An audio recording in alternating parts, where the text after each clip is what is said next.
Assalamualaikum warahmatullahi wabarakatuh. Perkenalkan, nama saya Tarisa Duatasari. Kali ini saya akan membawakan presentasi dengan tema Politik Islam Era Orde Lama. Untuk bagian pertama yaitu pendahuluan. Perjalanan partai politik Islam pada masa Orde Lama dimulai dalam perdebatan yang cukup sengit mengenai dasar negara. Kelompok Islam menginginkan agar Islam menjadi sebuah dasar negara atau setidaknya syariat Islam yang dijadikan sebagai hukum negara bagi penduduknya yang beragama Islam. Akan tetapi, hal ini menimbulkan perdebatan dengan kalangan yang mana menginginkan agar agama itu tidak disangkut pautkan dengan kenegaraan. Maka dari itu, jalan tengah yang nantinya akan diambil ialah meski negara secara resmi bukan negara berdasarkan agama, tetapi nilai-nilai agama dapat hidup dan diakomodasikan ke dalam hukum positif negara. Quotation pada konteks kali ini yaitu kekuatan politik umat Islam banyak dirugikan oleh kebijakan Soekarno. Kenapa demikian? Karena pertama adanya pemaksaan pembubaran Partai Masyumi oleh Soekarno, dan yang kedua pemberlakuan demokrasi terpimpin yang mana itu sehingga menimbulkan dua periode, yaitu periode proses kristalisasi dan periode kolaborasi.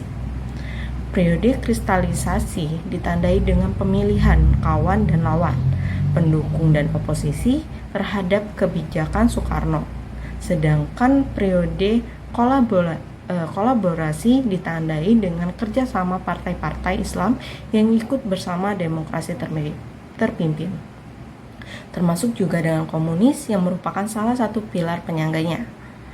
Adapun kebijakan pemerintahan Orde Lama tersebut ialah pertama, membentuk wadah politik Islam. Wadah politik Islam tersebut ialah Partai Masyumi. Partai Masyumi merupakan salah satu atau satu-satunya partai politik bagi umat Islam memiliki keanggotaan dari berbagai organisasi Islam maupun perorangan, yaitu NU dan Muhammadiyah, yang merupakan anggota yang mendominasi Masyumi pada saat itu. Akan tetapi, keutuhan keanggotaan Partai Masyumi tidak bisa bertahan lama. Keluarnya PSII dari Masyumi merupakan awal dari perpecahan dalam tubuh Partai Masyumi itu sendiri. Pada awal demokrasi parlementer, Masyumi masih memegang peranan yang cukup aktif dalam politik. Hal itu terjadi sebelum terbentuknya demokrasi terpimpin. Pada saat terbentuknya demokrasi terpimpin, yaitu merupakan salah satu istilah yang mana pemusatan kekuasaan di tangan seorang pemimpin yang dalam hal ini adalah Soekarno. Dalam kesempatan lain, Soekarno menyampaikan bahwa demokrasi terpimpin ini adalah demokrasi kekeluargaan, tanpa anarki, liberalisme, dan tanpa autokrasi yang diktator. Yang dimaksud dengan demokrasi kekeluargaan adalah demokrasi yang mendasarkan sistem pemerintahannya kepada musyawarah dan juga mufakat dalam satu kekuasaan sentral di tangan sesepuh yang tidak diktator dan mengayomi masyarakat. Selanjutnya yaitu adapun kebijakan Orde Lama terhadap Islam adalah membentuk gerakan dan pemikiran politik Darul Islam. Pemikiran politik Darul Islam sendiri adalah gerakan politik keagamaan yang dipimpin oleh Kertosoewirjo, yang mana gerakan ini merupakan aksi nyata dari prinsip dan sikap politik Islam, yakni hijrah. Sikap politik hijrah yang ia pahami harus diwujudkan melalui perjuangan dan gerakan politik. Dalam perjuangan politiknya itu, negara Islam Indonesia harus tetap berpegang pada dua akidah politik, yakni ideologi atau cita-cita dan realita. Yang pertama menjadi tujuan dari semua perjuangan politik, sedangkan yang kedua merupakan sejumlah kekuatan jiwa, harta, kecakapan, kepandaian, dan lain-lain dalam rangka mencapai ideologi atau cita-cita politiknya.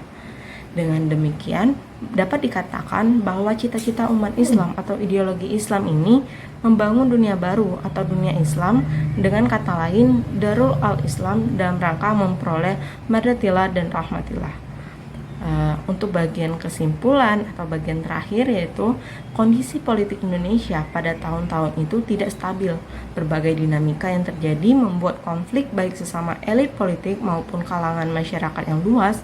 Muncul pula gerakan-gerakan separatisme di tanah air yang membawa Masyumi ke dalam pusaran kasus, hingga akhirnya Masyumi bersama dengan PSI pun akan dibubarkan. Baiklah, demikian presentasi yang dapat saya sampaikan. Terima kasih. Wassalamualaikum warahmatullahi wabarakatuh.